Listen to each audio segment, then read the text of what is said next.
Hello everyone, मेरा नाम है Ashutosh Kumar, chemistry faculty at मिदाजी। आज के लेक्चर में हम लोग सीखने वाले हैं नॉर्मैलिटी। नॉर्मैलिटी एक इंपॉर्टेंट टॉपिक है जिसको हम लोग आज के लेक्चर में सीखेंगे। मोलारिटी जो है हमने पढ़ रखा है। मोलारिटी क्या होता है बच्चा लोग? मोलारिटी क्या होता है? It is the number of moles of solute present in 1 litre of solution. वैसे ही नॉर्मैलिटी भी कुछ होता है, देखते हैं क्या होता है। तो नॉर्मैलिटी हमारा क्या होता है?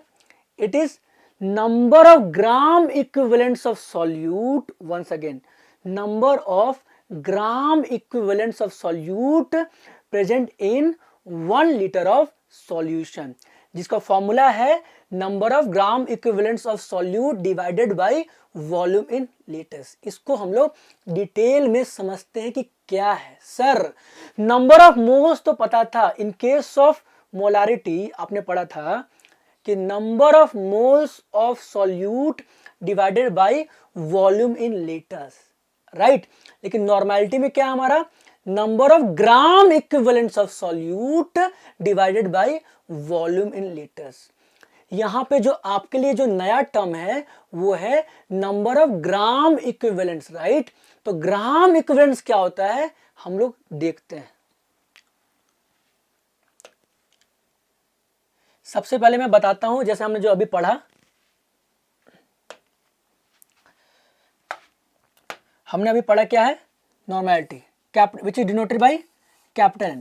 Normality is denoted by capital N, right, which is equal to number of gram equivalents of solute present in 1 liter of solution, मतलब divided by volume in liters। Okay, समझ में आ गया। सर वॉल्यूम का मतलब तो पता है, लेकिन सर ग्राम इक्विवेलेंट्स क्या है? ये तो सर नया नया चीज आप कुछ बता रहे हैं। कुछ देखिए, इसको मैं अभी अच्छे से समझाता हूँ ये क्या है। देखिए, तो जो नंबर ऑफ ग्राम इक्विवेलेंट्स होता है, number of gram equivalents, gram equivalents is equal to होता है given mass by equivalent mass. क्या होता है? गिवन मास, जिसको मैं स्मॉल जी से डिनोट कर रहा हूं, given mass by equivalent mass.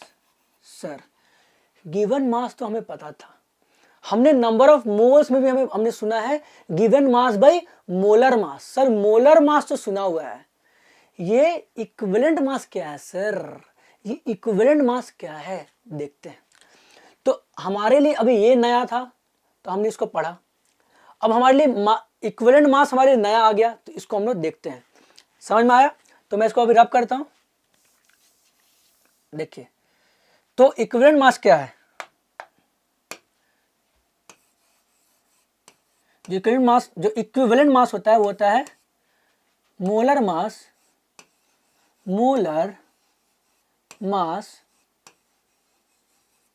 Divided bye n factor. Oh my God sir, ये n फैक्टर अब कहां से नया आ गया? सबसे पहले हमने पढ़ा नॉर्मैलिटी को number of gram equivalents of solute divided by volume in litres, जिसमें आपके लिए नंबर ऑफ ग्राम इक्विवेलेंट्स नया था। तो मैंने बताया कि नंबर ऑफ ग्राम इक्विवेलेंट्स जो होता है वो होता है गिवन मास, जिसको मैंने स्मॉल जी से डिनोट किया है given mass by equivalent mass. MEQ को मैंने लिखा है, इक्विवेलेंट मास को मैंने लिखा है MEQ।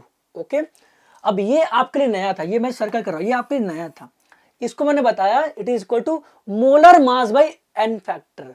मोलर मास आपने सुन रखा है मोलारिटी में भी, बट ये n फैक्टर क्या है? सर ये n फैक्टर क्या है? तो n फैक्टर के बारे में अभी हम लोग पढ़ेंगे कि ये n फैक्टर क्या है और ये n फैक्टर हम लोग कैसे निकालते हैं। ओके, चलो देखते हैं। देखिए, तो अभी हमारा जो टॉपिक आएगा वो आएगा n फैक्टर। क्या आएगा? n factor. ठीक है, देखिए एन फैक्टर जो होता है वो स्पीसीज टू स्पीसीज अलग अलग तरीके से कैलकुलेट होता है।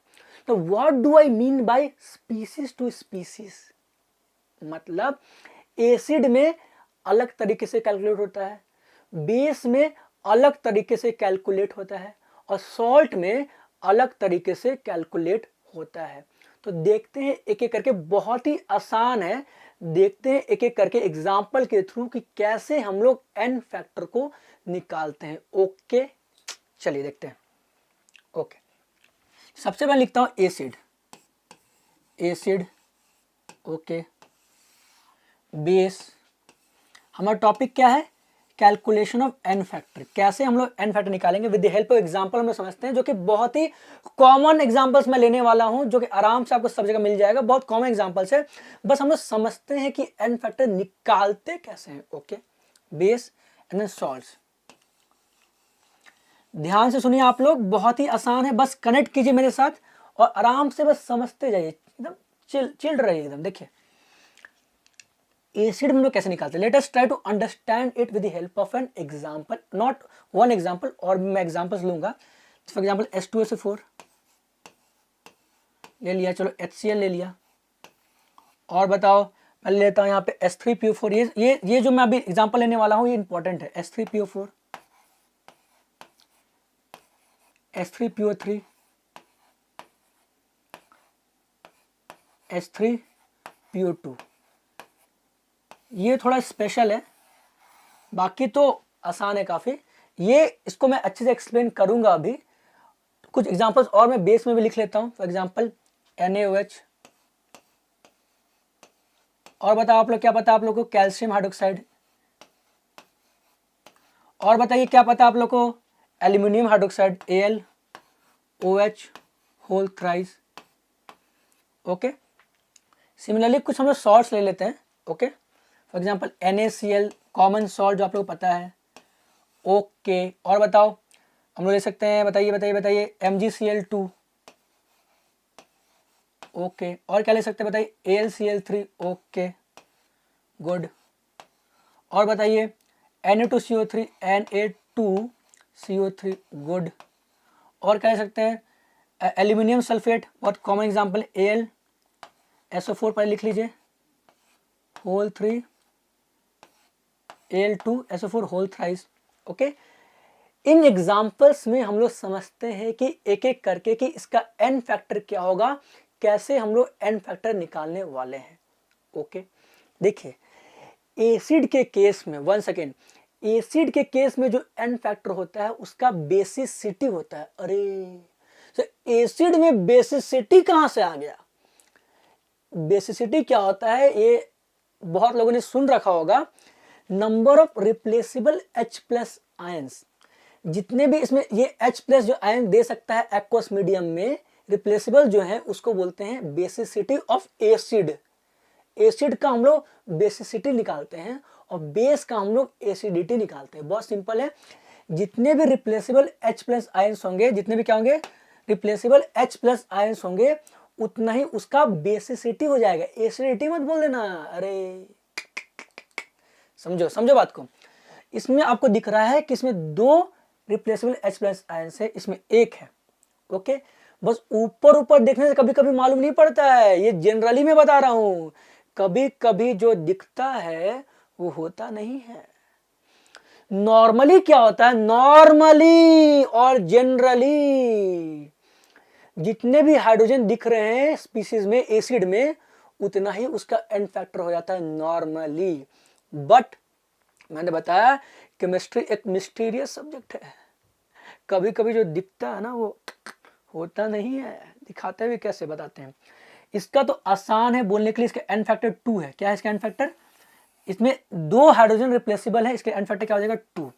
मैं स्ट्रक्चर बना के भी आपको दिखा दूंगा। इसमें क्या है, इसका एन फैक्टर 1 हो जाएगा, 1 हाइड्रोजन है 1। इन तीनों का एन फैक्टर क्या हो जाएगा, 3 3 3, तो एन फैक्टर क्या हो जाएगा 3, जो कि क्या है, तीनों का एन फैक्टर आपको लग रहा है 3 होना चाहिए। 3 हाइड्रोजन है तो तीनों में, लेकिन ऐसा नहीं होगा, ऐसा नहीं होगा। इसका तो 3 है, इसका 2 है, इसका 1 है। अरे कैसे हो गया सर ऐसा, ऐसा कैसे हो गया? अभी मैं आपको एक्सप्लेन करता हूं कि ऐसा कैसे हो गया with the help of structure. इसके लिए मुझे स्ट्रक्चर बनाना पड़ेगा। मैं इसका भी स्ट्रक्चर बनाऊंगा और इन तीनों का भी स्ट्रक्चर बनाऊंगा। एक्चुअल में आपको करेक्ट जो एन फैक्टर का जो वैल्यू है बहुत अच्छे से स्ट्रक्चर बनाने पे मालूम पड़ जाता है। तो क्या सर हमें सबका स्ट्रक्चर जानना पड़ेगा? देखिए, अब जब एग्जाम देने जाओगे तो आप organic chemistry, inorganic chemistry, physical chemistry पढ़ के जाओगे, तीनों पढ़ के जाओगे ना, कि सिर्फ फिजिकल केमिस्ट्री पढ़ के चले जाओगे? ले, तीनों पढ़ के जाओगे। उस समय तक आपको इनका स्ट्रक्चर मालूम हो गया होगा, अगर आप क्वालिफाई करने वाले होगे तो। अगर आप क्वालिफाई करने वाले होगे तो इनका स्ट्रक्चर वैसे भी आपको मालूम होना चाहिए। जब एग्जाम देने जाओगे तो उस समय तो मालूम होगा ही। अभी के लिए जान लो, मैं स्ट्रक्चर बना देता हूं, ओके। और कैसे निकालते हैं वो भी मैं जस्ट बता देता हूं। देखो, देखिए अभी क्या है, मैं आपका सबसे पहले H2SO4 का बनाऊंगा। क्या बनाऊंगा? H2SO4 का। देखिए इसका स्ट्रक्चर जो होता है,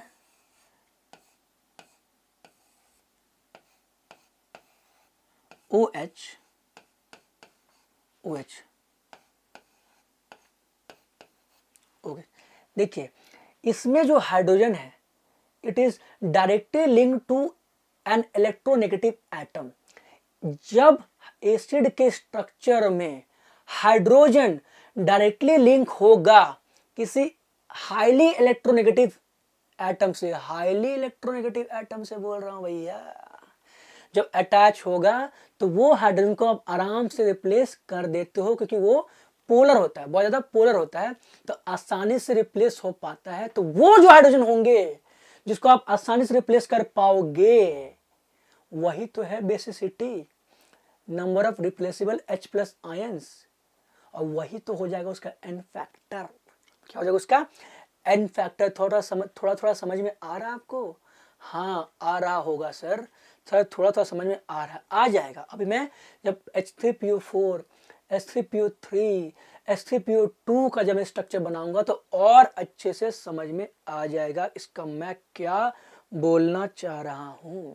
ओके, देखिए तो इसका एन फैक्टर हो जाएगा हमारा 2, क्योंकि हमारे यहाँ पे दो रिप्लेसेबल हाइड्रोजन दिख रहे हैं, एक यहाँ पे, एक यहाँ पे।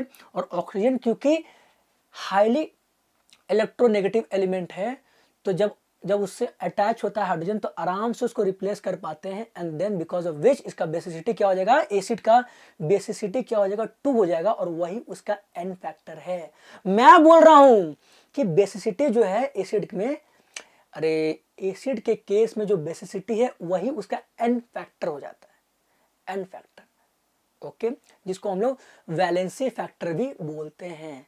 डिफरेंट डिफरेंट नाम दे दिए सब, ले एक्स फैक्टर, तो ले तो फलाना ढेकान, वही चीज है, सब वही चीज है ना, ओके। अब देखो, अब मैं बनाता हूं आराम से, और देख लो, देख लो इसको, देख लो, देखिए अब मैं बनाता हूं आराम से। अब मैं बनाऊंगा S3, पहले मैं बनाऊंगा H3PO4 का, फिर H3PO2 का, फिर H3PO3 का, मतलब तीनों का बना दूंगा भाई, देख लो। देखिए ध्यान दीजिएगा, OH OH और OH। देखिए अब आप पिछले वाले एग्जाम्पल को रिलेट करके सोचिए कि इसका एन फैक्टर क्या होगा। 1 2 3, तीनों हाइड्रोजन जो है वो ऑक्सीजन से डायरेक्टली अटैच है। और वो मैंने जस्ट बताया कि अगर वो एसिड का जो हाइड्रोजन है वो हाईली इलेक्ट्रोनेगेटिव एलिमेंट से डायरेक्टली अगर अटैच होगा तो जितने हाइड्रोजन अटैच होंगे वही उसका बेसिसिटी और एन फैक्टर हो जाएगा। अंडरस्टूड? समझ में आया? तो इसका एन फैक्टर क्या हो जाएगा, 3। चलो इसका तो समझ में आ गया, इसका एन फैक्टर क्या होगा, 3। ये क्या है, H3PO4, अरे H3PO4 हुआ ना। अब हम लोग समझेंगे कि H3PO3 का एन फैक्टर क्या होगा। ओके, देखिए H3PO4 का तो आपको समझ में आ गया, स्ट्रक्चर से देख के समझ में आ गया। सिमिलरली आप अभी समझोगे कि H3PO3 का एन फैक्टर आता है कितना, 2 आता है। कैसे हो गया देखते हैं, आप समझ जाओगे आराम से, अब स्ट्रक्चर देखोगे आराम से समझ जाओगे। देखो P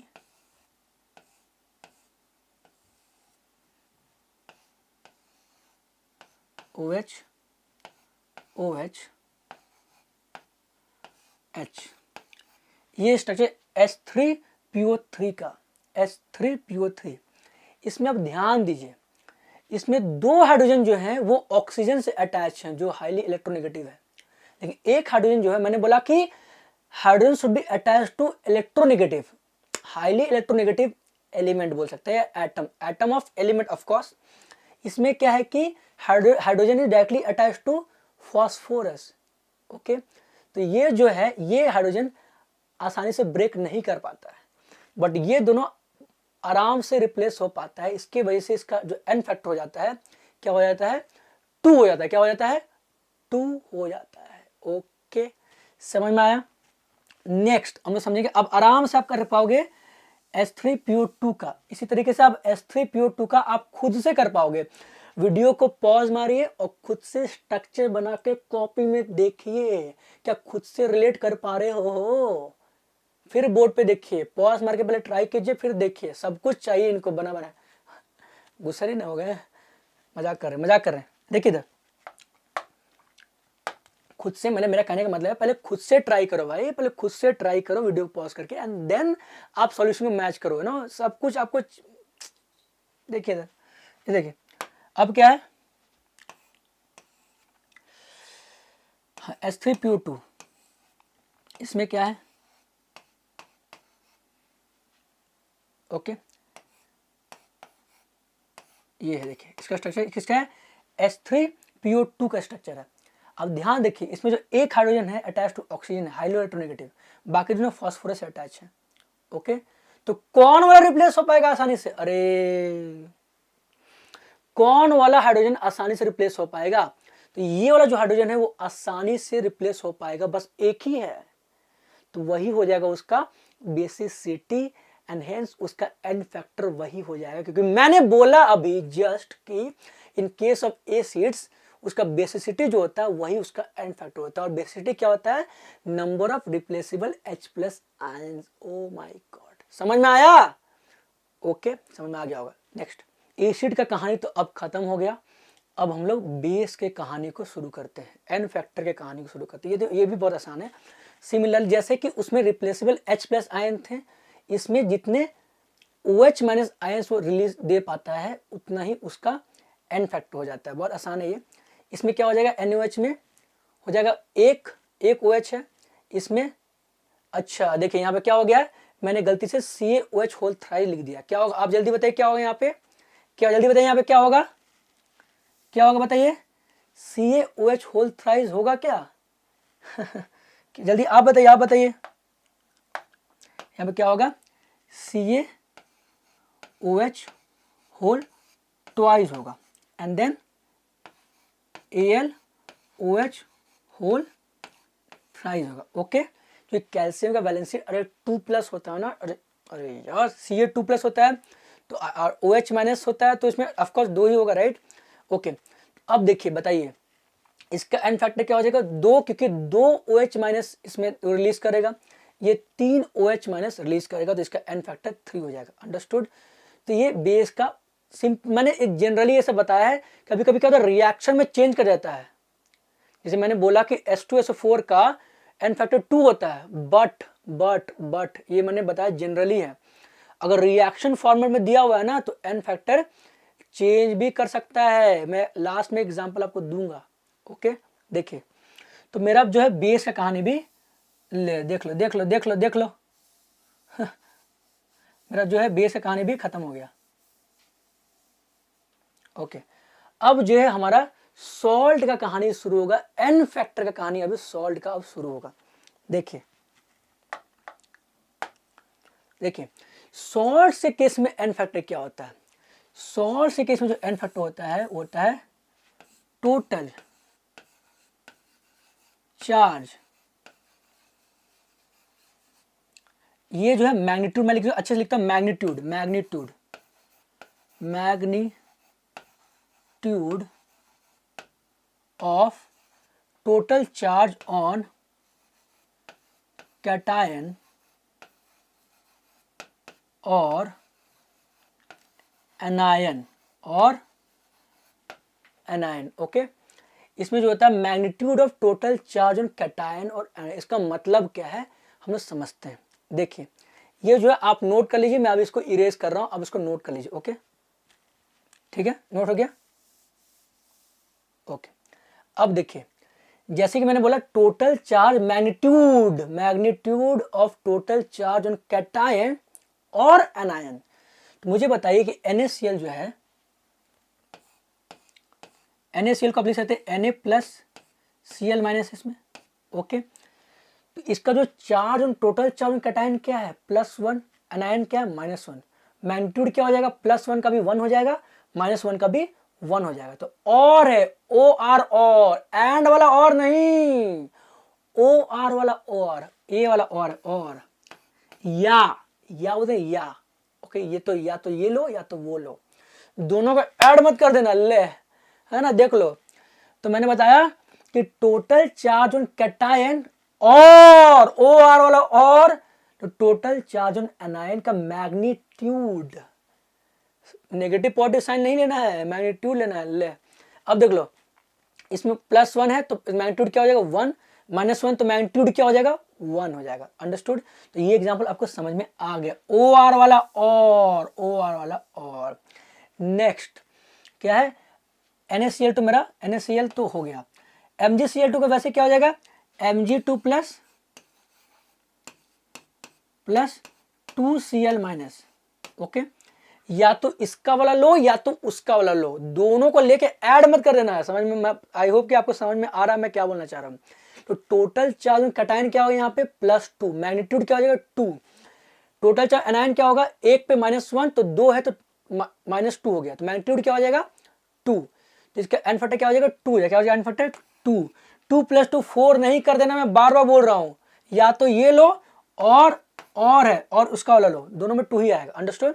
तो चलिए हमारा MgCl2 का भी हो गया खत्म, MgCl2 भी हमारा हो गया। नेक्स्ट हमारा क्या है AlCl3, जो कि आप आराम से खुद कर सकते हो, वीडियो को पॉज करो एंड AlCl3 का आप खुद से एन फैक्टर निकाल के आप बताइए और कमेंट बॉक्स में लिखिए। अभी मैं बताऊंगा Na2CO3 का बताऊंगा और Al2SO4 होल थ्राइस का आपको खुद से करना है, ये आपका होमवर्क होगा, आप उसको करके कमेंट्स बॉक्स में लिखिए। ओके Na2CO3 का मैं बता रहा हूँ, बस इसी का बताऊंगा, इसका नहीं बताऊंगा, सब कुछ चाहिए। देखिए इधर, देखिए इसका मैं बता रहा हूँ Na2CO3 का, ये आपका क्या रहेगा, ये भी आपका होमवर्क और ये भी आपका होमवर्क मैं बता दिया, इसका मैं बताऊंगा। देखिए Na2CO3 क्या लिखेंगे आप, Na, okay just a minute hold on,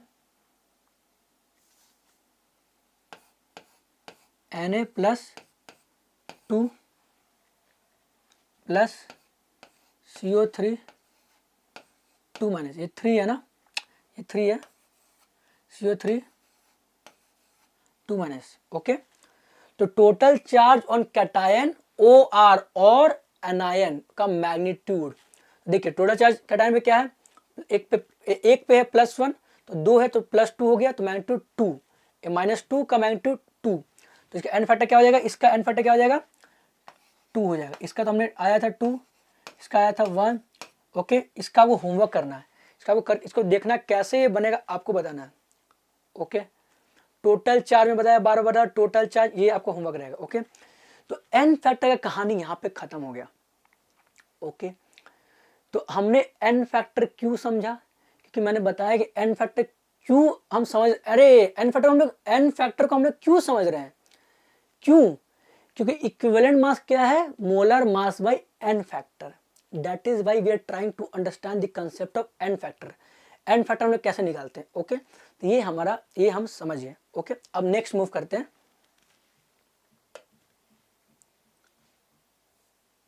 देखिए अब क्या है कि एक बहुत इंपॉर्टेंट रिलेशनशिप है नॉर्मेलिटी और मोलैरिटी में। नॉर्मेलिटी और मोलैरिटी में। मोलैरिटी हमने पढ़ रखा है, जो सबसे पहला वीडियो है उसमें मोलैरिटी है, उसको देख लेना है पहले, तब क्लास करने इसका आना है। हालांकि मैं थोड़ा रिवाइज करा देता हूँ। मोलैरिटी क्या होता है? मोलैरिटी क्या होता है? Number of moles of solute present in 1 litre of solution, जिसका फॉर्मूला होता है कि number of moles of solute divided by volume in litres. और नॉर्मेलिटी क्या होता है? Number of gram equivalents of solute divided by volume in litres. तो क्या दोनों के बीच में कुछ रिलेशन है? क्या कुछ तिगड़म है दोनों के बीच में? कुछ चल रहा है क्या दोनों के बीच में? कुछ है, कुछ तो है। देखते हैं क्या है। देखिए, ओके, तो हमारा जो है, आपको पता मोलैरिटी क्या होता है? मैं एम लिख देता हूं पहले। एम इज इक्वल टू, आपको पता है, n by V, volume in litres. मैं वी लिख रहा हूँ, ठीक है, वॉल्यूम इन लीटर्स। ओके, और मैं नॉर्मेलिटी को दूसरे कलर से लिख रहा हूँ। बताइए which colour do you choose? बताइए, होली है, ठीक है। जो कैपिटल एन होता है क्या होता है? होता है आपका नंबर ऑफ ग्राम इक्विवेलेंट, जिसको मैं एन ई क्यू से लिख रहा हूँ, divided by volume in litres. Okay, अगर मैं इसको इक्वेशन 1 बोलूँ, इक्वेशन 2 बोलूँ, ठीक है। अब हमें रिलेशनशिप निकालना है दोनों के बीच में। कुछ नहीं भाई, डिवाइड करिए, दोनों को डिवाइड करिए। चलिए, डिवाइडेड बाई, अरे equation 1 divided by equation 2, simple mathematics है भैया, सिंपल। तो वॉल्यूम कट जाएगा, क्या होगा? वीएल कटेगा ना। अरे जो रिलेशनशिप है वो आपका मोलैरिटी और नॉर्मेलिटी के बीच में निकालना है। तो मैंने बताया कि नॉर्मेलिटी क्या होता है?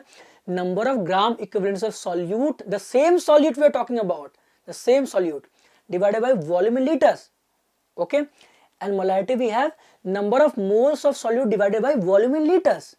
तो वॉल्यूम तो दोनों सेम ही हो गया ना, तो वॉल्यूम कट गया, तो बचा क्या? N by n e q, जिसको हम लोग देखते हैं। चलिए यहां तक आप लिख लीजिए, मैं इसको रब कर रहा हूं। और साथ लिखिए, मैं बार बार बोलता हूं, साथ लिखिए, क्योंकि सबका साथ और सबका विश्वास होगा, तभी सबका क्या होगा? विकास होगा। ओके, सभी सब क्या होगा? विकास। देखो इधर साथ लिखो। चलो देखिए, अब मैं क्या, अभी हमने क्या पढ़ा? अभी देखिए क्या हमारा क्या आया। हमने ऊपर क्या लिखा था? एम बाई, इसको मैं नीचे एम, इसको मैं दूसरे क्लास लिख रहा हूँ। एम बाई एन हमारा क्या आया था? बताइए, चलिए बताइए। एन बाई एन इक्विवेलेंट क्या मैंने बोला? नंबर ऑफ ग्राम इक्विवेलेंट्स को मैं बोल रहा, नंबर ऑफ इक्विवेलेंट्स बोल रहा। कभी कभी नंबर ऑफ ग्राम इक्विवेलेंट्स को नंबर ऑफ इक्विवेलेंट्स भी सिर्फ बोल देते हैं। ओके, अब बताइए ये क्या होगा? एन तो आपको पता है, number of moles. Small g, given mass by molar mass. क्या होता है? Given mass by molar mass. Okay, divided by, divided, बचपन में पढ़े थे डिवाइडेड को ऐसे लिखते हैं, डिवाइडेड बाय। एकदम बाबू लोग उठाकर पढ़ा रहे हैं। इसमें भी अगर समझ में नहीं आया ना, तो तुम लोग गलती में बता रहे हैं। देखो इधर, देखो, g by M divided by number of gram equivalent. ये क्या है? नंबर ऑफ ग्राम इक्विवेलेंट, जो कि मैंने अभी जस्ट बताया क्या होता है, बताइए। Given mass by equivalent mass. मैं एम ई क्यू लिख रहा हूँ, क्या लिखा? एम ई क्यू। तो बताइए क्या लगा? बचपन में पढ़े थे आप लोग जी बाय, आप लोग क्या बचपन में पढ़े हैं? डिवाइडेड बाय जब होता है तो क्या होता है? इनटू, और इसका रेसी उल्ट ऊपर हो जाता है, ये क्या हो जाएगा? M E q divided by g. Given mass cut जाएगा, क्या होगा? गिवन मास और गिवन मास कट जाएगा, क्या बचेगा आपका? आपको बचेगा M E Q equivalent mass divided by molar mass. क्या equivalent mass divided by molar mass. ओहो सर, थोड़ा आप समझ में आ रहा है, मंजिल दूर नहीं है, पहुंच रहे हैं। हमें क्या प्रूव करना है? Normality is equal to molarity into n factor. जो एन फैक्टर हमने निकालना सीख गए, हम लोग सीख गए एन फैक्टर निकालना सीख गए। इसके पिछले वाले स्लाइड में हमने सीखा एन फैक्टर कैसे निकालते हैं। ओके देखिए, अब देखिए ओके, अब यहाँ पे क्या आ गया हमारा? एम बाई एन क्या है? एम बाई एन जो है आपका इक्विवेलेंट मास डिवाइडेड बाई आपका मोलर मास है। मैं इस वाले सेक्शन को मैं रब कर रहा हूँ, इसको आप जो है इसको नोट कर लीजिए, ठीक है? रब करूँ? ओके, अब देखिए ये क्या होता है? इक्विवेलेंट मास क्या होता है? मैंने बताया था, इक्विवेलेंट मास क्या होता है? Molar mass divided by n factor. ओ आ गया। Molar mass divided by n factor, होता है कि नहीं होता है? होता है, राइट। क्या हो जाएगा ये? मोलर मास तो यही वाला है, m को ही मैं मोलर मास बोल रहा हूं, तो molar mass divided by n factor आ गया सर, आ गया एन फैक्टर, फाइनली आ गया, इक्वेशन में आ गया एन फैक्टर डिवाइडेड, ये वाला ऊपर, जिसे ऊपर वाला को मैंने लिखा जाएगा, ये ऊपर वाला जो है उसको मैंने ऐसा लिखा है डिवाइडेड बाय एम, तो डिवाइडेड बाय एम है, तो ये एम तो यहीं पे हो जाएगा, इंटू एम लिख सकता हूँ, इंटू एम, एम तो नीचे ही है, तो एम क्या होगा, कट जाएगा, इसको मैं रब कर रहा हूं अभी, ठीक है, ऊपर वाले सेक्शन में रब कर रहा हूं, इसको नोट कर लीजिए, ठीक है। अब देखिए क्या आ गया मेरा, m बाई एन क्या हो गया, m बाई एन जो है हमारा क्या आ गया, देखिए m बाई जो n आ गया डिवाइडेड बाई क्या हो गया, ये तो आपका m कट गया, तो हो गया 1 बाई एन फैक्टर, क्या होगा 1 बाई एन फैक्टर। देखिए आज के लेक्चर में जो है नॉर्मेलिटी पार्ट 1 में हम लोग जो थ्योरेटिकल पार्ट है, जो थ्योरी वाला पार्ट है वही सीखेंगे। नेक्स्ट पार्ट जो है पार्ट 2 में हम लोग न्यूमेरिकल करेंगे, न्यूमेरिकल्स को करेंगे, नॉर्मेलिटी के जो न्यूमेरिकल्स हैं उनको करेंगे। इससे पहले आपसे रिक्वेस्ट होगा कि मैं जितना भी थ्योरी में जो डिस्कस कर रहा हूं वो आपको पढ़ के आना है, रिवाइज करके आना है, तभी आप न्यूमेरिकल को अप्रोच कर पाओगे। क्योंकि मैं क्या करूंगा, वीडियो को आपको पॉज करना है, खुद से ट्राई करना है, एंड देन सारे जितने भी मैं क्वेश्चंस कराऊंगा आपको पहले वीडियो को पॉज करना, फिर खुद से ट्राई करना, कमेंट बॉक्स में लिखना, फिर मैं सॉल्व करूंगा, उस तरीके से होगा तो आप अच्छे से सीख पाओगे। तो आपको रिवीजन करके आना पड़ेगा, जो आज के लेक्चर में जो जितने भी मैं थ्योरीज को बताऊंगा, जितने भी थ्योरी डिस्कस करूंगा उसको आपको अच्छे से पढ़ के आना है, रिवाइज करके आना है। ओके चलो ये हो गया। देखिए अब क्या हो गया, तो बताइए, आ गया ना, आगे इधर n जाएगा, हो गया खत्म कहानी। अब क्या हो, देखिए तो m इंटू एन फैक्टर, इसको मैं रफ कर रहा हूं, ये इधर जाएगा ना, m into n factor equal to normality, n equal to m into n factor, आ गया रिलेशनशिप, आ गया ना, m into n factor equal to normality. Sir यहाँ तो लिखा हुआ है n equal to m into n factor, अरे इतना पता है ना, कैसे पहुंच गए क्लास 11 में, इतना पता होना चाहिए, अरे दोनों सेम चीज है ना। Okay m into n factor equal to normality, अरे मजाक करें, मुझे पता है, सबको पता है। देखो ये तो मैंने डिस्कस कर दिया। ओके तो यहां तक हमने क्या क्या सीखा, हमने सीखा कि नॉर्मेलिटी का डेफिनेशन क्या होता है, सबसे पहले which is number of gram equivalents of solute divided by volume in litres, और the number of gram equivalents of solute present in 1 litre of solution. Okay then हमने सीखा कि sir number of gram equivalents क्या होता है, वो बताइए, जो ग्राम को given mass by equivalent mass होता है। ओके फिर हमने सीखा सर इक्विवेलेंट मास क्या होता है, molar mass by n factor. फिर एन फैक्टर क्या होता है हमने सीखा, कैसे निकालना है वो हमने सीखा। फिर हमने अभी तक सीखा relationship between molarity and normality, दोनों के बीच में क्या तिगड़म चल रहा है वो हमने सीखा। देन अभी हम लोग नेक्स्ट सीखेंगे नॉर्मेलिटी ऑफ मिक्सचर्स, जो कि जैसे हमने मोलैरिटी में पढ़ा ना, उसी ढंग से थोड़ा इसमें भी है। ओके जैसे हमने मोलैरिटी में पढ़ा उसी तरीके से हम लोग नॉर्मेलिटी ऑफ मिक्सचर्स को भी देखेंगे। ओके देखिए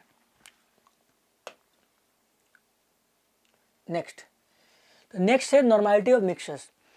इसमें क्या है कि जब आप एसिड और एसिड को जब मिक्स करोगे तो नॉर्मेलिटी कैसे निकालेंगे मिक्सचर का, बेस और बेस को मिक्स करोगे तो नॉर्मेलिटी कैसे निकालेंगे मिक्सचर का, और जब एसिड और, देखो मैं नीचे आ गया इसका, एसिड और बेस को जब मिक्स करोगे तो उस केस में नॉर्मेलिटी मिक्सचर का कैसे निकालोगे वो हम लोग इस वाले सेक्शन में सीखने वाले हैं।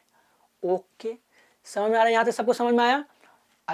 आई होप कि सबको समझ में आ रहा होगा और समझ में आ भी गया होगा। देखिए तो ये दोनों जो है, ये देखिए ये दोनों का फॉर्मूला सेम ही होगा। क्या होगा फॉर्मूला? सेम होगा। देखिए मतलब मैं मान लेता हूं कि कंटेनर, जैसे मैंने मोलैरिटी में समझाया था उसी तरीके से मैं यहां पे समझाऊंगा। देखिए कंटेनर 1 है प्लस कंटेनर 2 है plus dot dot dot container क्या है, n है, nth कंटेनर है, कोई n कंटेनर है, nth, ठीक है, ये 1 2 मान लिया।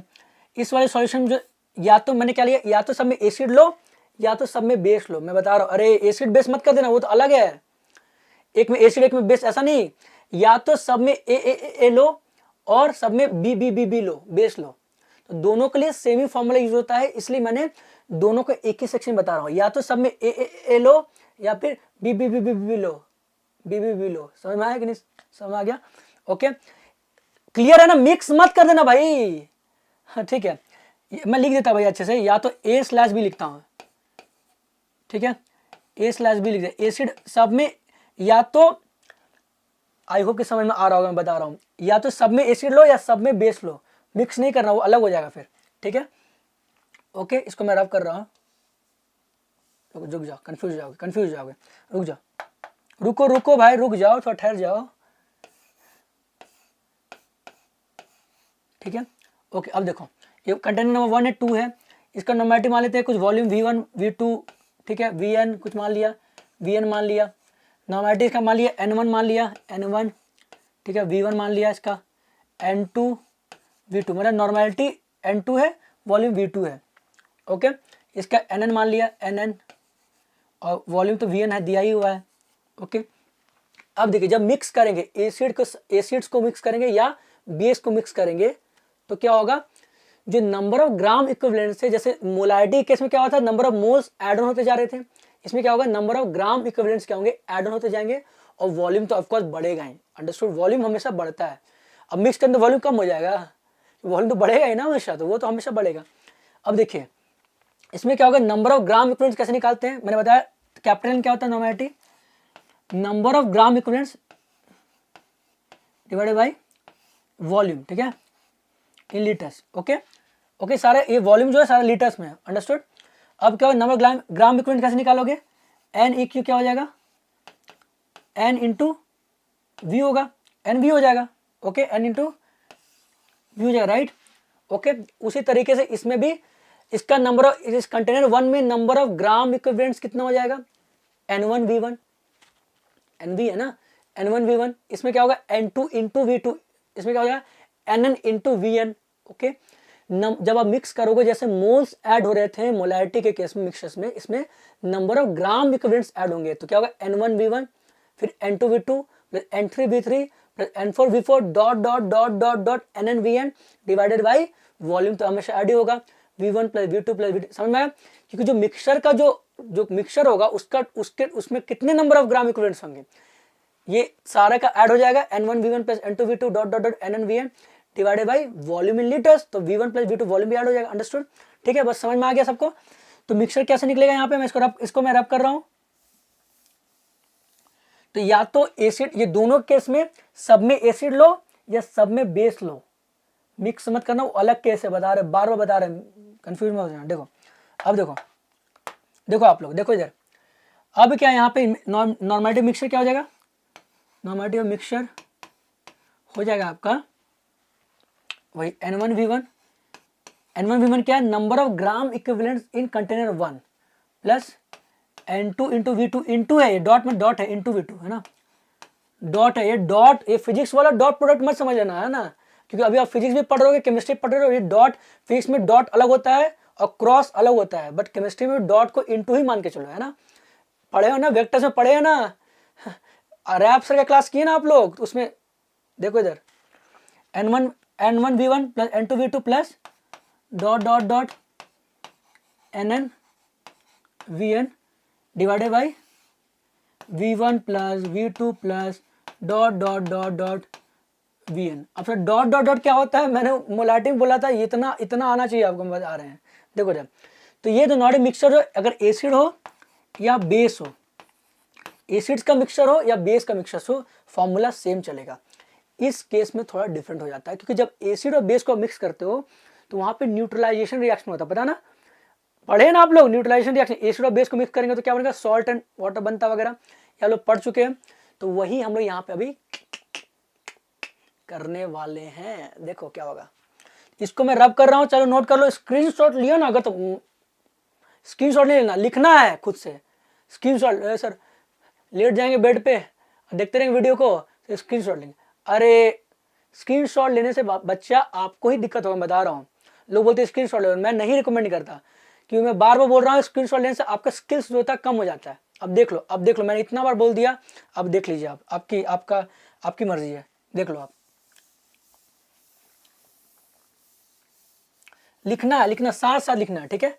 नेक्स्ट, आराम से आप लोग जो हमेशा जब भी क्लास करते हैं हमेशा अपना नोटबुक और जो भी है आपका पेन वगैरह रखिए साथ में और साथ में लिखिए, है ना। रिवीजन के लिए आप सुन सकते हो बाद में 1.5x में स्पीड में सुन सकते हो, लेकिन पहली बार तो लिखना पड़ेगा ना आपको, पहली बार लिखना है आपको। देख के छोड़ दीजिएगा तो फिर दिक्कत हो जाएगा ना। देखिए अब एसिड बेस में क्या होता है आपको पता है कि न्यूट्रलाइजेशन रिएक्शन होता है। तो मानते कि मैं इसमें एक कंटेनर में लेता हूँ, एसिड है, ये मान ली बेस है, तो मिक्स करना है। तो मैं एसिड को मैं एन ए से डिनोट कर देता हूँ, ठीक है। तो मान लीजिए इसका नॉर्मेलिटी एन ए है और वॉल्यूम में वी ए मान लेता हूँ या वी वन, जो वी ए मान लेता हूँ, चलो वी ए मान लिया, ओके। और मान लीजिए इसका नॉर्मेलिटी क्या है, इस वाले बेस का नॉर्मेलिटी क्या है, एन बी मान लेता हूँ और वॉल्यूम वी भी मान लेता हूँ, ओके। अब क्या दोनों को मिक्स कर दीजिए, इन दोनों को हम लोग मिक्स कर दे रहे हैं इस वाले कंटेनर में, क्या है इस वाले कंटेनर हम लोग इसको मिक्स कर दे रहे हैं, ओके। अब देखिए क्या होगा यहाँ पे, इस केस में बताइए कि नॉर्मेटिव मिक्सचर क्या होगा। इसमें क्या होगा देखिए, ध्यान देना है, इसमें क्या होता है कि एसिड और बेस के केस में हम लोग क्योंकि न्यूट्रलाइजेशन हो रहा है, बोल सकते हैं कि ऐसे मतलब जस्ट याद करने समझने के लिए बोल सकते हैं एसिड बेस को काट रहा है ऐसे करके समझने के लिए बोल सकते हैं, ओके। समझने के लिए मैं बोल रहा हूँ। तो क्या हो रहा है इसमें सबसे पहले इसमें चेक करना पड़ेगा, आपको निकालना पड़ेगा नंबर ऑफ ग्राम इक्विवेलेंट्स इसमें निकालना पड़ेगा और नंबर ऑफ ग्राम इक्विवेलेंट्स इसमें निकालना पड़ेगा। इसका नंबर ऑफ ग्राम इक्विवेलेंट्स क्या हो जाएगा Na into V A, okay. और इसका नंबर ऑफ ग्राम इक्विवेलेंट्स क्या हो जाएगा Nb into V B, n है ना। अब क्या वो चेक करना पड़ेगा दोनों में से कौन बड़ा है, इसका ग्राम इक्विवेलेंट्स बड़ा है या इसका बड़ा है। मतलब क्या इफ मैं इफ लिख रहा हूं यहाँ पे, if Na greater than Nb ठीक है, ओके। इसका नॉर्मेलिटी पता क्या हो जाएगा, देखिए जाए मैं यहाँ इसको मैं रब कर रहा हूँ, ठीक है। Nb जो है इसका लिख दिया यहाँ पर, ठीक है, इसको रब कर रहा हूँ। क्या हो जाएगा इसका नॉर्मेलिटी, क्या हो जाएगा मिक्सचर का नॉर्मेलिटी क्या हो जाएगा, एन मिक्सचर जो हो जाएगा क्योंकि ये बड़ा है तो क्या होगा Na minus Nb divided by volume क्या होगा V1 माइनस V2। अरे वॉल्यूम तो हमेशा ऐड ही होगा ना, कॉमन सेंस है, अब ऐड करो तो वॉल्यूम तो बढ़ जाएगा ना, ओके। तो Va प्लस Vb, वॉल्यूम तो हमेशा ऐड होगा बच्चा, ठीक है, ये हो जाएगा। सिमिलरली अगर मैं बता दिया अगर Nv ये कब होगा, जब ये वाला केस होगा। सिमिलरली अगर आप निकाला आपने वैल्यू, अगर NvVb ग्रेटर देन आ गया NaVa से तो इसका रिवर्स हो जाएगा। इसको मैं लिख नहीं रहा हूं, मैं बता दे रहा हूं। रिवर्स हो जाएगा कब, जब NvVb ग्रेटर देन हो जाएगा NaVa से, तो इसका रिवर्स हो जाएगा। Understood, okay. तो क्योंकि जब एसिड और बेस को आप मिक्स करते हो तो न्यूट्रलाइजेशन रिएक्शन होता है, ओके। इसमें समझ में आ गया। अब क्या इसी में कंसेप्ट है कंप्लीट न्यूट्रलाइजेशन का, क्या है कंप्लीट न्यूट्रलाइजेशन का एक कंसेप्ट है। अब ये क्या है, मतलब कि हमने एसिड लिया और बेस लिया और कंप्लीट न्यूट्रलाइजेशन हो गया, कंप्लीट। तो उस केस में जो है कैसे हम लोग नॉर्मेटिव मिक्सचर निकालेंगे। पहली बात तो देखिए सुनिए इसको मैं पूरा रब कर रहा हूं। ये आपने लिख लिया होगा, जब NaVa ग्रेटर देन NvVb है तो ये हो जाएगा, जब NvVb ग्रेटर देन NaVa होगा तो इसका उल्टा हो जाएगा, मतलब NvVb माइनस, समझ में आ गया। अब इसको रब कर रहा हूं। अब देखिए अगर मान लीजिए कंप्लीट न्यूट्रलाइजेशन हो जाता है ना, तो सिंपल कॉमन सेंस है यहाँ पे कि यहाँ पे क्या हो जाता है, इसमें क्या हो जाएगा कि NaVa कंप्लीट न्यूट्रलाइजेशन हो गया है, मतलब इसका ग्राम इक्विवेलेंट जो है कंप्लीटली न्यूट्रलाइज कर दिया उसके नंबर ऑफ ग्राम इक्विवेलेंट्स को, ठीक है। तो मतलब NaVa माइनस NbVb, यहाँ पे NaVb मैंने लिख दिया है गलती से, तो इसको NaVa में कर देता हूँ, देख लो NaVa, ओके, ठीक है, इज इक्वल टू क्या हो जाएगा, जीरो हो जाएगा, क्या हो जाएगा जीरो, क्योंकि इसने कंप्लीटली न्यूट्रलाइज कर दिया है इसको, कंप्लीटली खत्म कर दिया, मतलब ये दोनों इक्वल है, NaVA क्या हो जाएगा, VA is equal to NvVV हो जाएगा। क्या हो जाएगा, NaVA is equal to NvVV हो जाएगा इस केस में।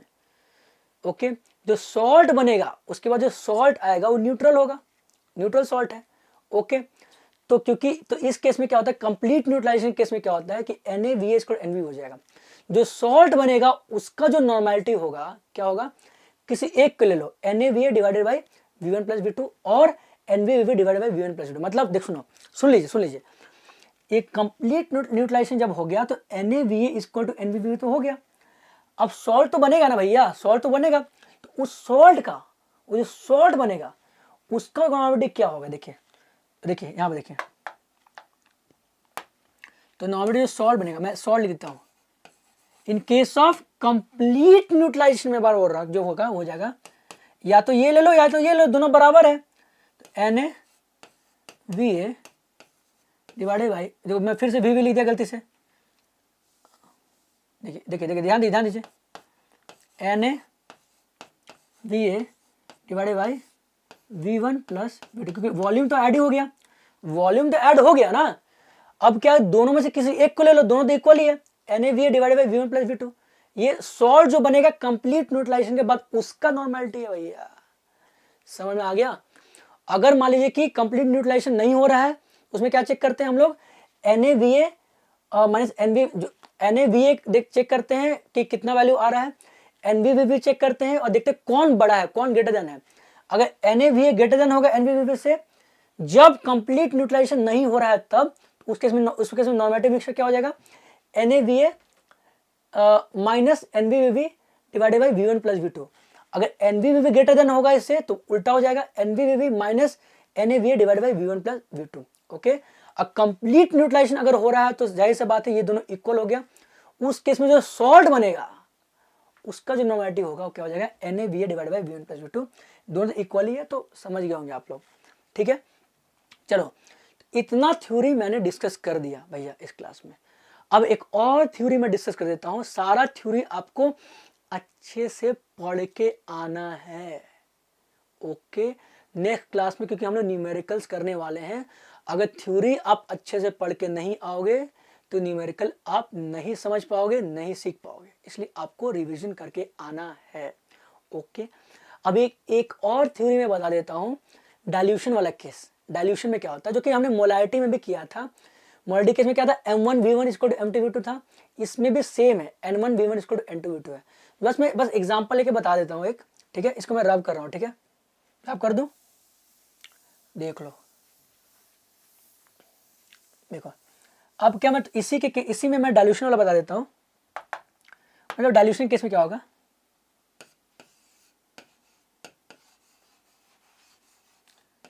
डाइल्यूशन मतलब समझते हैं ना, मतलब समझ गए, सॉल्वेंट ऐड करके उसका वॉल्यूम बढ़ा देना, बस सॉल्वेंट को ऐड करना, number of gram equivalents change नहीं होगा। जैसे कि मोलारिटी में नंबर ऑफ मोल्स चेंज नहीं हो रहा था, कांस्टेंट था, इसमें number of gram equivalents constant होता है, बस सेम चीज है, वही चीज है, सेम, मतलब बस इसमें नंबर ऑफ मोल्स उसमें कांस्टेंट था। जब वो डाइल्यूशन करते हो तो नंबर ऑफ मोल थोड़ी चेंज होता है, बस सॉल्वेंट ऐड कर रहे हैं ऊपर से। फॉर एग्जाम्पल सॉल्वेंट अगर मैं पानी ले रहा हूँ तो अब बस पानी ऐड कर रहे हो, तो number of solute, number of moles of solute तो उतना का उतना ही रह गया।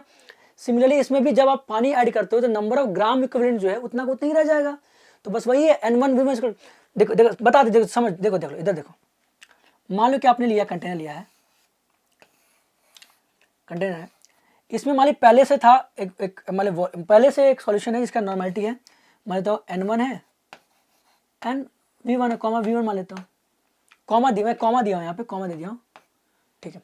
अब क्या है, मान लो आपने डाइल्यूशन कर दिया, मैंने सॉल्वेंट ऐड कर दिया, बस सॉल्वेंट ऐड किया बच्चा, सॉल्वेंट ऐड किया बस, मतलब पहले मैं सॉल्वेंट पानी ले रहा था, बस पानी डाले इसमें, मैं पानी डाल के मान लीजिए इसमें मैंने क्या कर दिया, वॉल्यूम अप टू किया है, अप टू V2 कर दिया, क्या कर दिया, V2 कर दिया। अब जब वॉल्यूम जब इन्हें इंक्रीज कर दिया तो जाहिर सी बात है कि पूरा नॉर्मेलिटी जो है चेंज कर जाएगा, क्योंकि नॉर्मेलिटी क्या होता है, number of gram equivalent solute divided by volume in litres. तो मैंने वॉल्यूम बढ़ा दिया, तो ये तो फ्रैक्शन है ना, number of gram equivalents of solute divided by volume in litres. अगर दोनों को चेंज करके आप या तो ऊपर न्यूमरेटर चेंज करो या डिनोमिनेटर चेंज करो या दोनों चेंज करो, फ्रैक्शन चेंज होगा कि नॉर्मेटिव फ्रैक्शनल वैल्यू है। ओके, तो यहाँ न्यूमरेटर तो सेम है, डिनोमिनेटर हमने बढ़ा दिया तो नॉर्मेटिव चेंज होगा ही होगा। ओके होगा, मान लेते जो चेंज हो गया, नॉर्मेटिव जो चेंज हो गया वो मान लेते हैं कि क्या है, V2 सॉरी N2 है, क्या है, N2 है। ओके, ये जो हमने V2 ऐड नहीं किया है, अप टू किया है, अरे दोनों डिफरेंस है। हमने यहाँ पे एक्स्ट्रा V2 ऐड नहीं किया है, हमने इसको अप टू V2 कर दिया है, जितना था पहले उसमें ऐड करके V2 तक कर दिया। कंफ्यूज मत होइएगा, अगर क्वेश्चन होता कि इतना हमने ऐड किया तो अलग हो जाता वो, फिर V1 प्लस V2। मैं बता रहा हूँ देखिए, समझाते हैं। देखिए अब क्या कि बताइए, नंबर ऑफ ग्राम इक्विवेलेंट पहले कितना था, हो जाएगा हम लोग पहले कितना, N1 इंटू मतलब डॉट, मैं बता रहा हूँ डॉट यहाँ पे फिजिक्स वाला अलग है, डॉट मतलब इंटू मल्टीप्लिकेशन समझिए, इसमें क्या मल्टीप्लिकेशन समझिए मैं बोल रहा हूँ। अब इसमें क्या है, इसका नंबर ग्राम इक्विवेलेंट क्या हो जाएगा, N2 इंटू V2।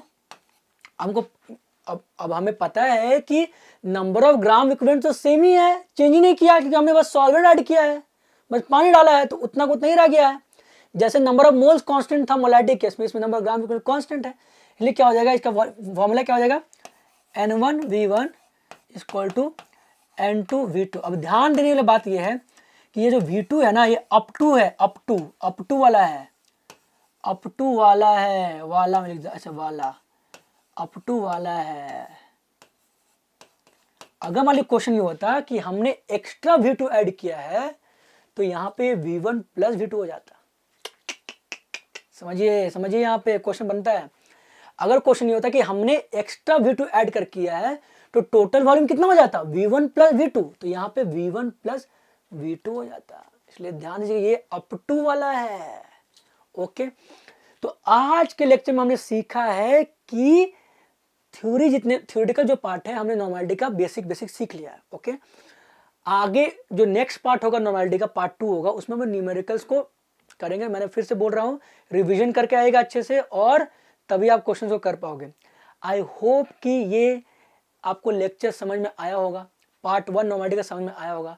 अगर आपको समझ में आ रहा है, आप इंजॉय कर रहे हो, तो काइंडली हमारे चैनल मिधा जी को सब्सक्राइब कीजिए और लेक्चर को लाइक कीजिए, ऑफकोर्स कमेंट्स कीजिए, अपना फीडबैक दीजिए कैसा आपको लग रहा है। ओके, और क्या बोलूँ मैं, अच्छे से कमेंट करिए, अच्छा लगे तभी अच्छा कमेंट करेंगे, बोलेंगे सर अच्छा लगे तब ना अच्छा कमेंट करेंगे, जाहिर सी बात है। पसंद आएगा तब ना लाइक करेंगे, करेक्ट बोल रहा हूँ। इसलिए अगर आपको पसंद आ रहा है एंड आपको अच्छा लग रहा है तो आप लाइक करिए, कमेंट करना भूलिए, मैंने बोला भूलिएगा मत।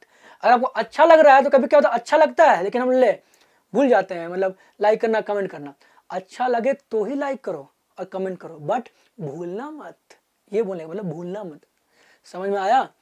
Okay then, thank you so much everyone, take care, bye.